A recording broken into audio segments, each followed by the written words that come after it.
for those of you who know you're going through a spiritual awakening, or you're in an expansion stage or an integration stage.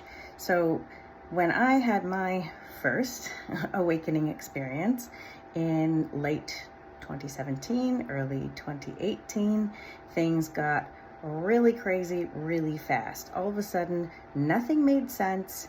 Relationships were wobbly.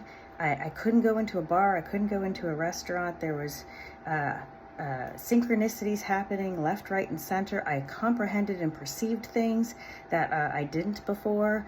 For those of you who know me, my pendulum, I didn't even know what a pendulum was, and it started to spin out of control.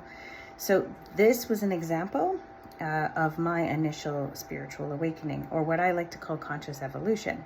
So everything in my world didn't seem to make sense anymore. And this happened over a really quick period of time. Within a month and a half, after I would say a couple of years of what I call ego deaths and sort of things winding down in my reality that didn't make any sense.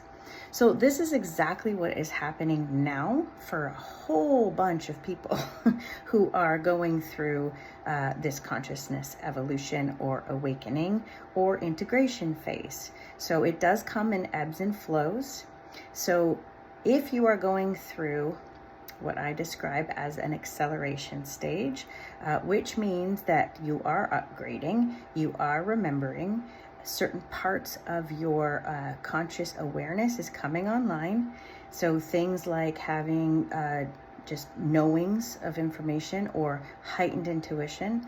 But other clues are things like sicknesses coming back, headaches, allergies, body fatigue, and also, very importantly, if you have not actually been on your healing journey, you are going to go through some rocky periods. This is what it's all about. It's not the actual energies that are causing you these quote-unquote symptoms. It is your bodies and fields. We are not just physical bodies. We are also energetic bodies and spiritual bodies, and we have an etheric body. There is so much to learn about who you really are, which in 2018, I didn't know anything about. So some of the things that also might be happening during this time is you might start to feel like there are certain people in your life that don't resonate with you anymore. You might start to feel a little isolated and alone if you're not surrounded by people that kind of understand what this is. You might also be carrying a lot of heavy emotions. You might be crying out of nowhere. So the other big signal of this